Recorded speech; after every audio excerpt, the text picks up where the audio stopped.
मैं डॉक्टर भामा अग्रवाल आपके अपने यूट्यूब चैनल पर आपका स्वागत करती हूँ, अभिनंदन करती हूँ।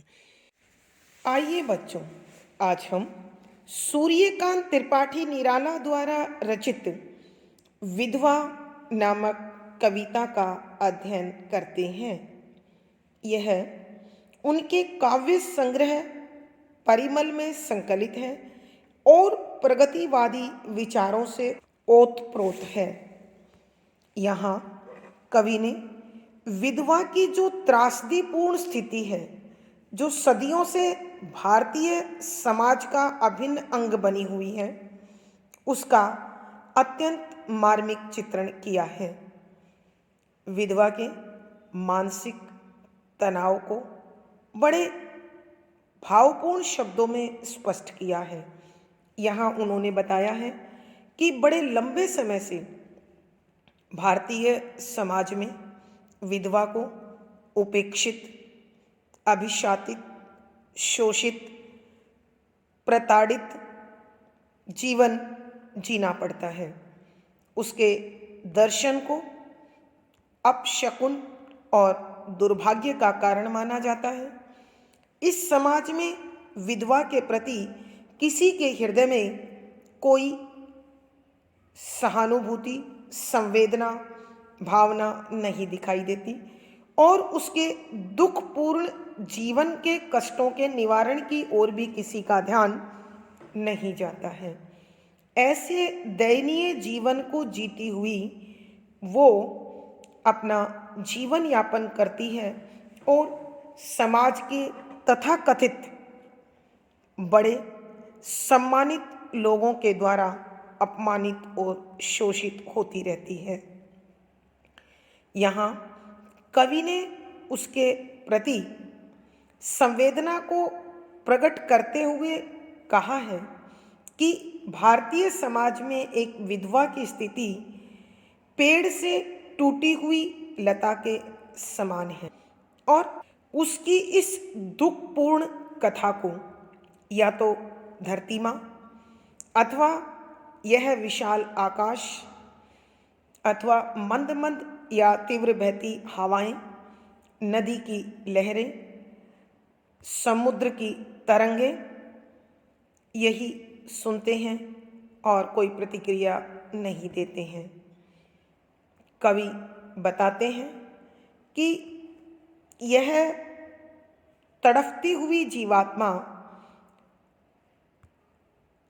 ईश्वर से शिकायत करती है कि उसके वैधव के दुखों का कारण वही है। उसकी आंखें हमेशा आंसुओं से भीगी रहती हैं, उसके होठ सूखे हुए रहते हैं और उसकी चितवन दुखी और दयनीय बनी रहती है। वह संसार की नज़रों से खुद को छिपाकर चुपचाप मन ही मन रोती रहती है और उसके इस दुख का अंत उसे कहीं दिखाई नहीं देता है। यही कवि की दृष्टि में भारतीय समाज की दुर्दशा का कारण भी शायद एक विधवा बने नारी जीवन की उपेक्षा को माना है। अपने इसी प्रकार के भावों को इस कविता में उन्होंने स्पष्ट किया है। पद संख्या 5। उस करुणा की सरिता के मलिन पुलिन पर लघु टूटी हुई कुटी का मौन बढ़ाकर अति छिन्न हुए भीगे आंचल में मन को दुख रूखे सूखे अधर त्रस्त चितवन को वह दुनिया की नजरों से दूर बचाकर रोती है अस्फुट स्वर में। दुख सुनता है आकाश धीर निश्चल समीर सरिता की वे लहरें भी ठहर ठहर कर। प्रसंग। प्रस्तुत पद हमारी हिंदी की पाठ्य पुस्तक 8 अर्वाचीन कवि में संकलित छायावाद के आधार स्तंभ कवि श्री सूर्यकांत त्रिपाठी निराला द्वारा रचित विधवा नामक कविता से लिया गया है। संदर्भ: इस कविता में कविवर ने प्रगतिवादी भावों से ओतप्रोत होकर भारत की विधवा के शोषित, उत्पीड़ित, उपेक्षित, तिरस्कृत, अपमानित जीवन का अत्यंत सजीव और मार्मिक चित्र खींचते हुए लिखा है कि व्याख्या: शब्दों के अर्थ साथ साथ। उस यानी विधवा, करुणा, करुणा से, दया से, की सरिता नदी, के मलिन मल से भरे मेले अर्थात संसार की नजरों में तिरस्कृत, पुलीन माने किनारा, पर लघु छोटी सी, टूटी हुई जीर्ण शीर्ण, कुटी कुटिया अर्थात झोपड़ी, मौन शांति बढ़ाकर पसरी हुई फैली हुई, अति अत्यधिक, छिन्न हुए यानी फटे हुए जीर्ण शीर्ण, भीगे भीगे हुए, आंचल पल्लू में मन को। कि कवि कहते हैं वह विधवा एक दुख की ऐसी नदी के समान होती है जिसके किनारे पर किसी प्रकार की कोई हलचल नहीं होती है। जैसा कि हमने सुना हुआ है, बहता पानी निर्मल रहता। जिस नदी के किनारे पर आवागमन रहता है, आना जाना रहता है, तो वहाँ उस नदी के किनारे पर किसी प्रकार की कोई काई नहीं जम सकती है। लेकिन जिस नदी के किनारे पर कोई आता जाता नहीं है, कोई शोरगुल नहीं है, किसी प्रकार का कोई वहाँ व्यवहार या व्यापार नहीं है, तो उसके किनारे धुंधले पड़ जाते हैं, वहाँ काई जम जाती है। तो कवि इस विधवा के कारुणिक चित्र को खींचते हुए कहते हैं कि यह विधवा दया की एक ऐसी नदी के समान है, शोक की एक ऐसी नदी के समान है, जहाँ हर पल आंसू बरसते रहते हैं और इसके हृदय के किनारे जो हमेशा एकांत के कारण, लोगों की संवेदना और सद्भावना के अभाव के कारण सदैव दुखी रहते हैं और बेजान उदासीन बने रहते हैं, वो इसी प्रकार एक छोटी सी जीर्ण शीर्ण झोपड़ी बनाकर चारों ओर शांति बढ़ाकर, यानी स्वयं विधवा अपने हृदय में उठने वाले विचारों को, भावों को, कल्पनाओं को, सपनों को स्वयं जगने से पहले सुला देती है और इन प्रयासों में, संसार की उपेक्षा में और अपने बीते हुए सुखी जीवन के टूटे सपनों के कारण उसकी आंखों से बरसते हुए आंसू, जिसमें उसका अत्यंत जीर्ण शीर्ण, पूरी तरह से फटा हुआ पल्लू भीगा रहता है और वह अपने मन को इसी पल्लू में बांधकर रखती है। अर्थात कहने का भाव यह है कि विधवा अपने मन की चंचलता को, अपने मन के भावों को दुख से परिपूर्ण कर उदासीनता के साथ समेटे रखती है और इसी दुख के कारण, दुख रूखे सूखे अधर त्रस्त चितवन को, कि यह दुख रूखे सूखे जो सूख चुके हैं, अधर माने होठ, त्रस्त माने दुखी, चितवन माने चेहरे की छवि, कि इसी दुख के कारण, इसी रात दिन के क्रंदन के कारण, रुदन के कारण, रोने के कारण उसके होठ सूखे और बेजान बन जाते हैं और उसके चेहरे की छवि सुंदरता आकर्षण की बजाय दयनीयता का आवरण ओढ़ लेती है।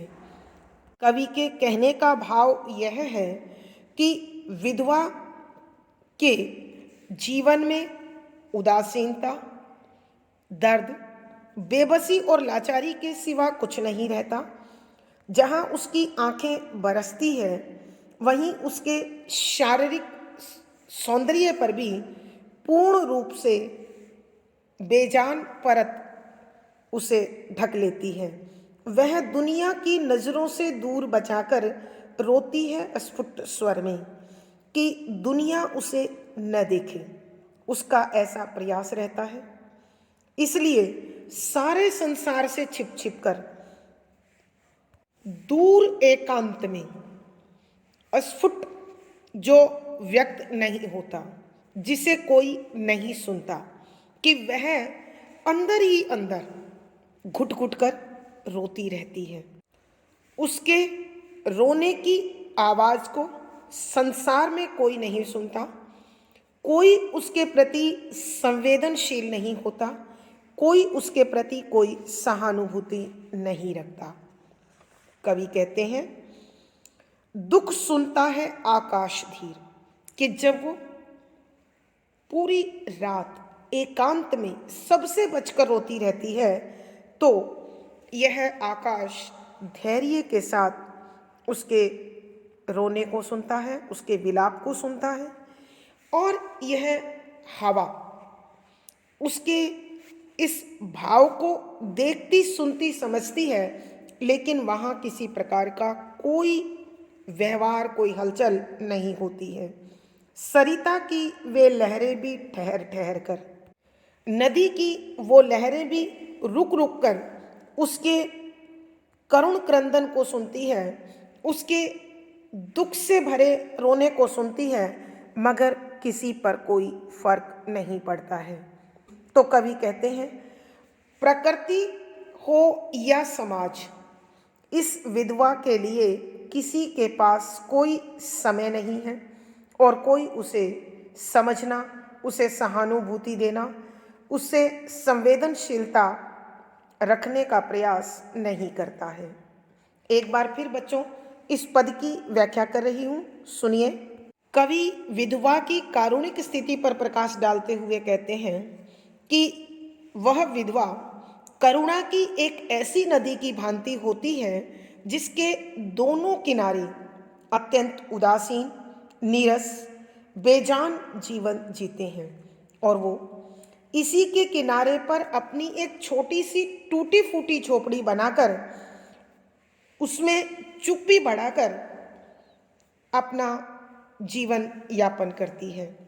और उसके दुख के कारण उसकी फटी हुई जीर्ण शीर्ण पल्लू में हमेशा उसके आंसू छिपे रहते हैं, और वह अपने मन की चंचलता को भी इसी पल्लू में बांधे रखती है। जैसा कि हम जानते हैं कि चलते हुए पानी में काई नहीं जम पाती है, तो कवि यहाँ यही बताना चाहते हैं कि जिस नदी के किनारे पर कोई चहल पहल, आवागमन या आना जाना नहीं होता, जिस नदी में किसी प्रकार का व्यवहार या व्यापार नहीं होता, उस नदी के किनारों पर काई जम जाती है, वहाँ मलिनता छा जाती है, और उसके किनारे रहने वाले लोगों के जीवन के आकर्षण भी धीरे धीरे खत्म होने लगते हैं।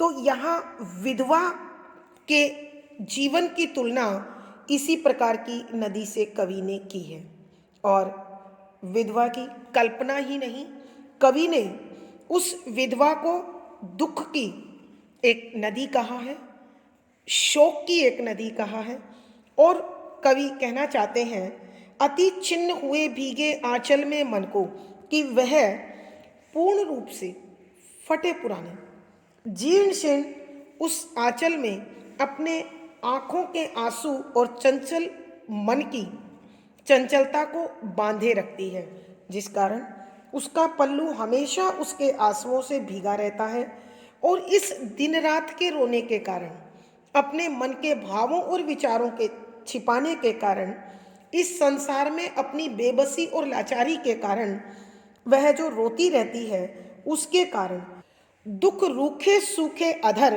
त्रस्त चितवन को, कि वह दुख उसके होठों की नमी छीन लेता है और उसके होठ सूख जाते हैं, फट जाते हैं।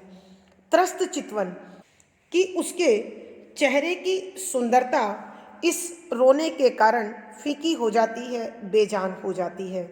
वह दुनिया की नज़रों से दूर बचाकर रोती है स्फुट स्वर में, कि वह सबसे छिपकर एकांत में अकेली मन ही मन रोती रहती है और उसके रोने की आवाज़ को सुनने के लिए संसार में किसी के पास कोई समय नहीं होता।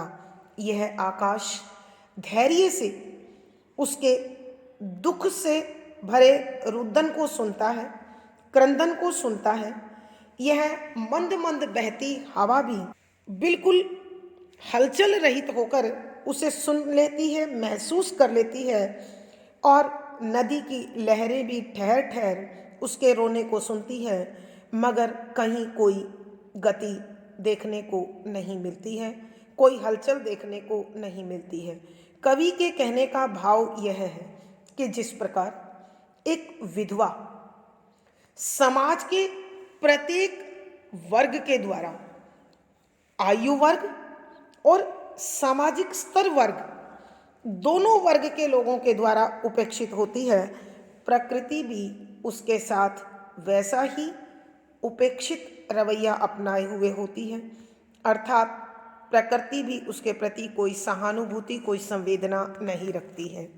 विशेष यहाँ कवि ने विधवा के कारुणिक जीवन का चित्र खींचा है। शुद्ध साहित्यिक खड़ी बोली का प्रयोग है, करुण रस है, प्रसाद गुण है, दृश्य बिंब है, छंद मुक्त कविता है, गेय शैली और संगीतात्मकता है। इस पद में अनुप्रास है, रूपक है, पदमैत्री है, मानवीकरण आदि अलंकारों का सुंदर सटीक प्रयोग हुआ है। पद संख्या 6, कौन उसको धीरज दे सके, दुख का भार कौन ले सके, यह दुख जिसका नहीं कुछ छोर है, देव अत्याचार कैसा घोर और कठोर है, क्या कभी पहुँचे किसी के अश्रुजल, या किया करते रहे सबको विकल, ओश कणसा पल्लवों से झर गया, जो अश्रु भारत का उसी से सर गया। प्रसंग पूर्ववत। संदर्भ, यहाँ वही पिछले संदर्भ की तरह कवि ने समाज की उपेक्षित, शोषित, उत्पीड़ित, तिरस्कृत और अपमानित विधवा के कारुणिक जीवन का सजीव चित्र खींचने की कोशिश की है, और वो अपने मनोभावों को इन शब्दों में प्रस्तुत करते हैं कि व्याख्या, शब्दों के अर्थ साथ साथ कौन उसको धीरज दे सके, कि कवि निराला जी कहते हैं समाज में एक भी जीव ऐसा नहीं है, एक भी व्यक्ति ऐसा नहीं है जो उस विधवा को धैर्य बंधा सकता हो, अर्थात उसे तसल्ली दे सकता हो, सांत्वना दे सकता हो। दुख का भार कौन ले सके, उसके मन का जो दर्द है, उसके जीवन में जो दुखों का पहाड़ टूटा है, उसका कुछ भी अंश सहन करने के लिए कोई भी तैयार नहीं होता। अर्थात विधवा अपने जीवन की घुटन, कसक, चिंता, तनाव, त्रासदी को अकेली, नितांत अकेली होकर झेलती रहती है। यह दुख जिसका नहीं कुछ छोर है, कि उसके जीवन में तो एक ऐसा दुख पसर जाता है, ऐसा दुख समा जाता है जिसका कहीं कोई किनारा नहीं है, क्योंकि जो जीवन साथी इस लोक को छोड़कर प्रलोक चला गया है, वह कभी भी इस संसार में उसके पास लौटकर नहीं आ सकता। अतः विधवा के पास एक स्थायी निराशा, स्थायी घुटन, स्थायी दर्द हमेशा के लिए स्थिर हो जाते हैं, ठहर जाते हैं। वहां किसी प्रकार के सुख के आगमन की कोई आशा शेष नहीं रहती।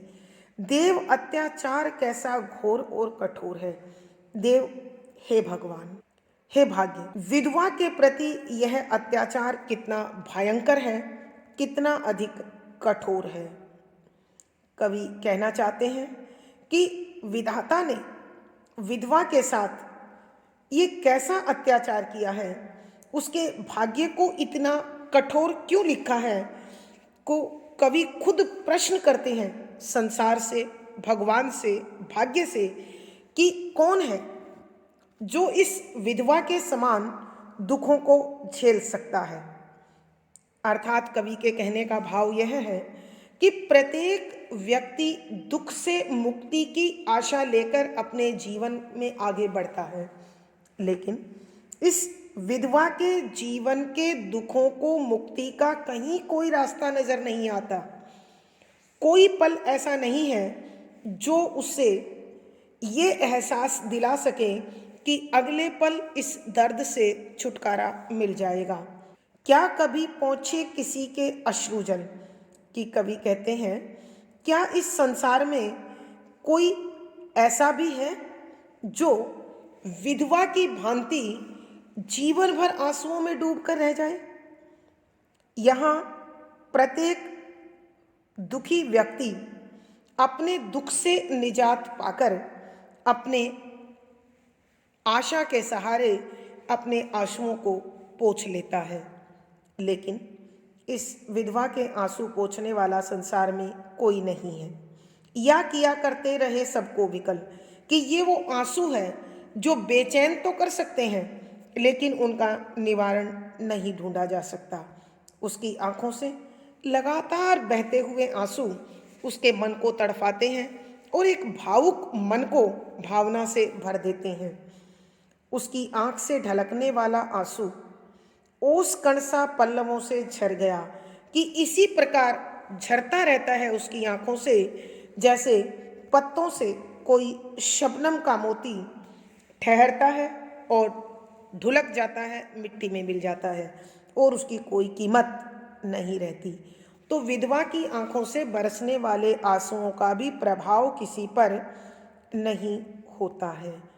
जो अश्रु भारत का उसी से सर गया, कि कवि कहता है कि ये आंसू जो भारत की विधवा की आंखों से बह रहे हैं, आज लगता है कि सारा भारत उन आंसुओं में डूबकर रह गया है। अर्थात इस भारतवर्ष की जो दुर्दशा है, जो प्रतंत्रता है, जो पराधीनता है, जो शोषण है, संभवतः भारतीय समाज में विधवा के प्रति होने वाले अनाचार और अत्याचार का ही प्रतिरूप है। एक बार फिर बच्चों इसकी व्याख्या कर रही हूँ। कवि कहते हैं, कौन उसको धीरज दे सके, कि इस संसार में कौन ऐसा व्यक्ति है जो विधवा स्त्री को समझा सके, उसको धैर्य दे सके, दुख का भार कौन ले सके, कि उसके जीवन में जो अथाह दुख आकर ठहर गए हैं उन्हें बांटने को कोई तैयार नहीं होता है। अर्थात भारतीय समाज में विधवा के प्रति जो निराशापूर्ण उपेक्षित सोच बनी हुई है, विचारधारा बनी हुई है, उसे जो अभागिन माना गया है, उससे मुक्ति का कोई रास्ता उसके पास नहीं है। यह दुख जिसका नहीं कुछ छोर है। एक विधवा के जीवन में यह वैधव का जो दुख है, इसका कहीं कोई किनारा नजर नहीं आता है। अर्थात यहाँ इससे मुक्ति की कोई आशा नहीं है, क्योंकि उसका दिवंगत पति, परलोक गया हुआ पति कभी भी लौटकर नहीं आएगा जो उसके जीवन को दोबारा बसा सके।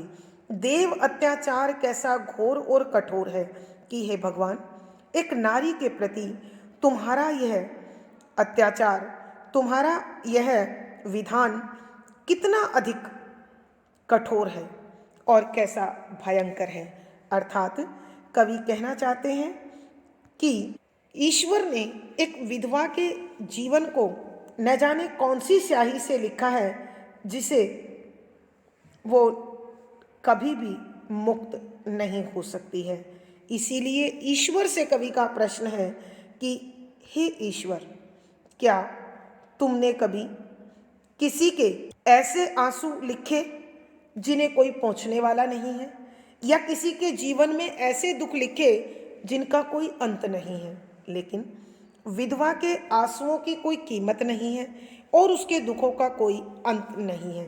क्या कभी पहुँचे किसी के अश्रुजल कि हे प्रभु, क्या तूने कभी किसी विधवा की आंखों से बहने वाले आंसुओं को पोंछा है, उन्हें समाप्त किया है, या किया करते रहे सबको विकल, या इसी प्रकार उनके जीवन में इस व्याकुलता को, इस बेचैनी को, इस आतुरता को इसी तरह लिखते रहे हो?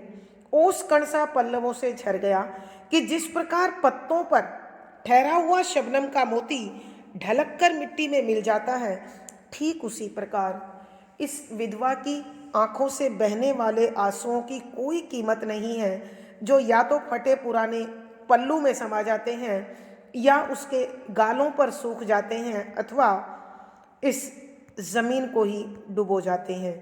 लेकिन कवि कुछ और ही नए प्रतीकों के साथ प्रस्तुत कर रहा है। जो अश्रु भारत का उसी से सर गया, कि भारत की विधवा की आंखों से बहने वाले इन आंसुओं के कारण ही भारत शोषण, पराधीनता, परतंत्रता और दासता की इन बेड़ियों में जकड़ा होने के कारण अपमानित है, तिरस्कृत है, और भारत की ये दुर्गति है। कवि के कहने का भावार्थ यह है कि समाज में यदि किसी भी मानव के प्रति अनाचारपूर्ण रवैया होगा, तो उससे न सिर्फ समाज, परिवार, बल्कि पूरा राष्ट्र प्रभावित होता है।